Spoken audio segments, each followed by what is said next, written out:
ఇది కాగజ్నగర్ మండలానికి సిర్పూర్ మండలానికి బంగాళి క్యాంపు నుండి వస్తూ అనుకోడ దాటిన తర్వాత చింతకుంట వస్తుంది. ఈ మధ్యలో ఉన్నటువంటి ఈ కాలువకు ఈ ఒర్రెకు ఇది ఒకప్పుడు కొన్ని సంవత్సరాల కిందట దాదాపు ఒక 20 ఏళ్ల కిందట వేసినటువంటి రోడ్ డ్యామ్.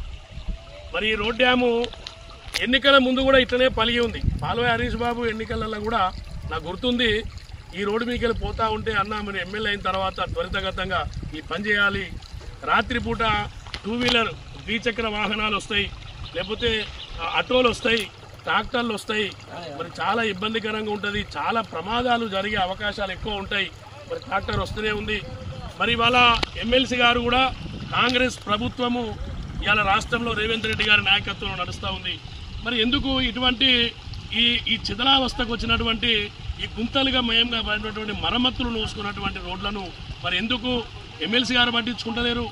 మరి ఎందుకు మొన్ననే గెలిచి కోళ్ళాగ లెక్క ఉరుకుతా తాలూకా మొత్తం ఈ మండలాలన్నీ పల్లెలన్నీ మరి కొంతమంది ముసలోళ్ళు అయిపోయినరు, నేను కోళ్ళాగ లెక్క ఉరుకుతా, నేను బాగా అభివృద్ధి చేస్తా అని చెప్పి విద్యావంతులు అన్నావు. మరి ఎమ్మెల్యే గారు నీకు కనబడట్లేదా? మీరు ఎందుకు ఆ కోళ్ళాగ లెక్క ఉడకట్లేదు? 2 సంవత్సరాలు అయిపోయింది, రేపు స్థానిక సంస్థల ఎన్నికలు వస్తున్నాయి. మరి ఈ రోడ్డు పరిస్థితి ఏంది? ఇక్కడ చూపే బాబు, రోడ్డు పరిస్థితి ఏంది? మొత్తం పగిలిపోయింది.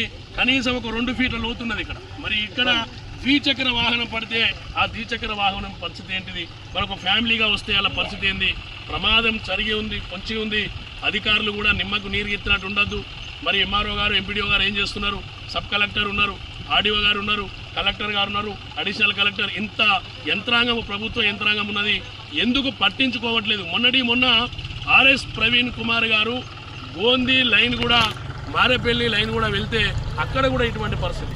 ఆర్ఎస్ ప్రవీణ్ కుమార్ గారి నేతృత్వంలో తప్పకుండా రేపటి రోజున ఈ ఎక్కడైతే శిథిలావస్థకు వచ్చినటువంటి రోడ్లు, ఎక్కడైతే ఈ పగిలిపోయినటువంటి సిమెంట్ రోడ్లు గుంతలు ఉన్నాయో అవన్నిటినీ ప్రభుత్వమే ముందుకొచ్చి, అధికారులు ముందుకొచ్చి ఈ మరమ్మతులు చేయాలని చెప్పి డిమాండ్ చేస్తాం.